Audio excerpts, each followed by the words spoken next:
what's going on, YouTubers?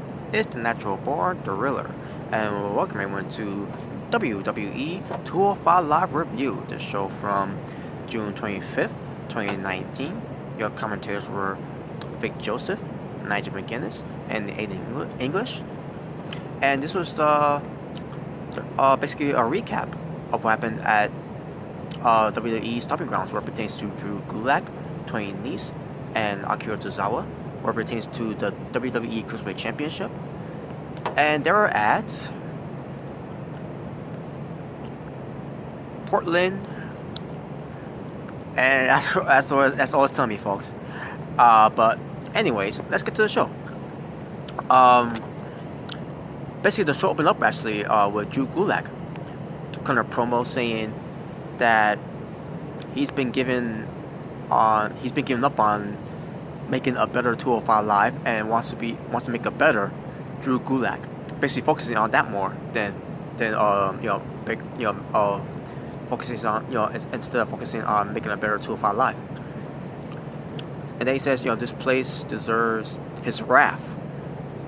And he reveals that Tony Nese and Akira Tozawa will face each other in a singles match where the winner will face Drew Gulak for a shot at the Cruiserweight Championship at WWE Extreme Rules, which, by the way, WWE is everything but extreme. And I'll talk about the positive. Basically, what pertains to the main roster. But anyways, the opening match was Gentleman Jack Gallagher versus Mike, being accompanied by Maria Kanellis. Now, when Mike Kanellis came out along with his wife, when they came out, usually this will be the time where I care about these two, especially where it pertains to their theme song. Cause when you listen to their theme song, it's almost kind of like a throwback theme song, basically, like from an '80s rock love song, whatever. It was, that type of, I always get into it, because it's one thing I'll give WWE credit for, is the theme song, in a way, that they give to Maria and Mike Kanellis.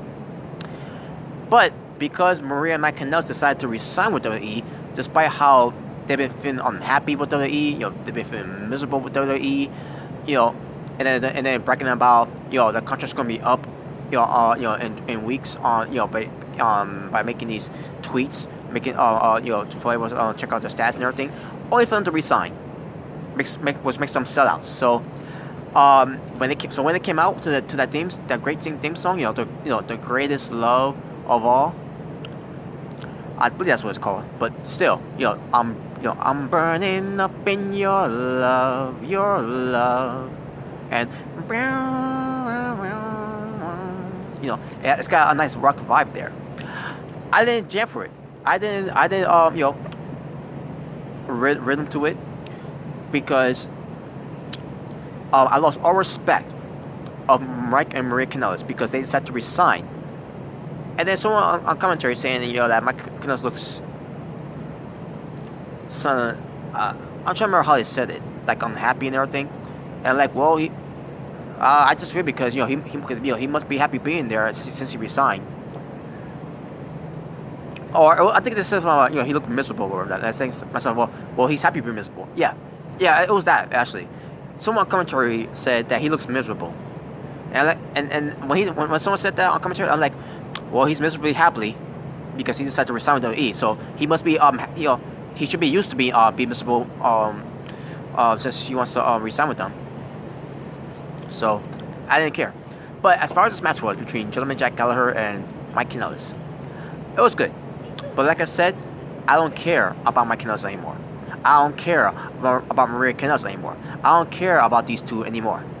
And I'll show you and give you more proof of why I don't care about them afterwards. So they had a good match. All of a sudden, Mike Kanellis tried to cheat. Referee sees it. Basically, the whole point of the tights thing.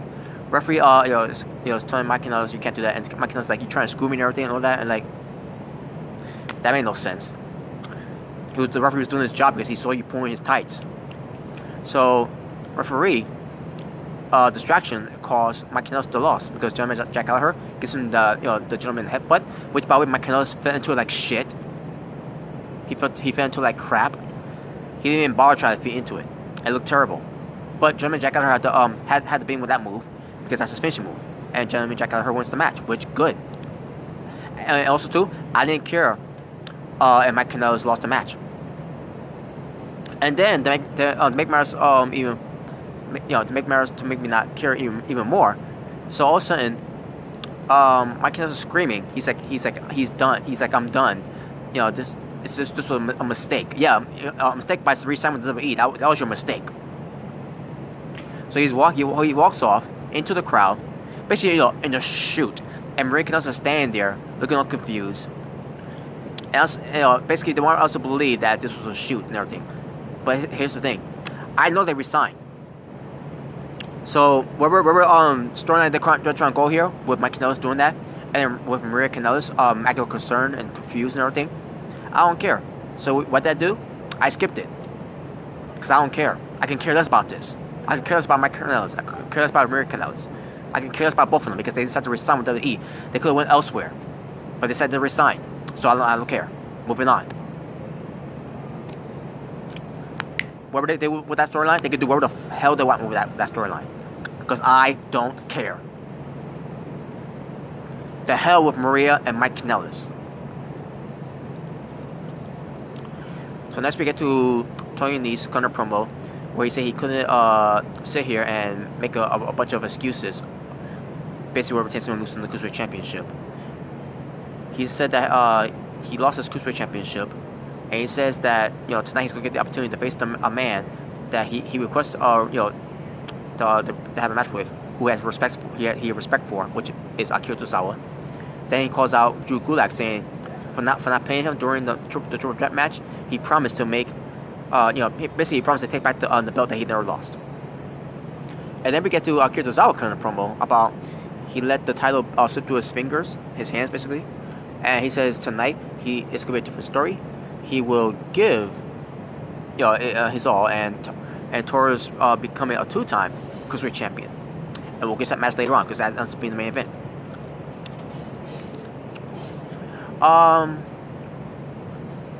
Drake Madrick. I must have missed this. I think, but at the same time, it has something to do with Mike Kanellis. But general manager of 205 Live, Drake Madrick, was screaming on the phone with Mike Kanellis, and yeah, I must have missed it. And you know what? I don't care because it involves Mike Kanellis, so I don't care. Next, we get to Humberto Carrillo versus some guy named Rob Rolenbeck. He looks weird, but whatever. This also just showcase Humberto Carrillo. And by the way, I think I may have made a mistake. I don't remember if I mentioned it before on my channel, but I mentioned it plenty times on the Asylum's channel, basically with Mr. Ricky J21, about Humberto Carrillo and Angel Garza. About see now they're related. I thought they were brothers, but apparently they're cousins. So, but I'll look more into that once I get to it. But basically when I get to NXT, for that review, because Angel Garza was part of that show, which I'll get to that part. But anyways, so match itself, yeah, like I said, it was also showcased Humberto Carrillo, and it was a match. Nothing else to say about that. We see a replay of what happened with Ariya Daivari and Oney Lorcan with the whole thing when they had a match, and then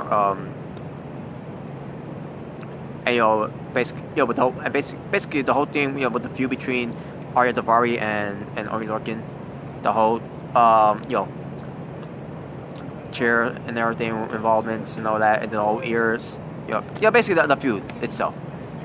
And then we were taken to a match where Daivari assaulted him after the bell. So this girl Sarah, who was interviewing Ariya Daivari about the whole thing, and he basically said to Oney Lorcan that he gave him stitches and everything, cost him the championship, and all of a sudden out of nowhere, Oney Lorcan comes out with a steel chair and starts wailing him with a steel chair in the back, and then he repeatedly kept saying to Ariya Daivari, "How does it feel? How does it feel?" He kept saying it over and over again. How does it feel? How does it feel? That's gonna be a meme. If not, if it already has become a meme. But That's gonna be a meme. How does it feel? I don't know. I kind of find that funny.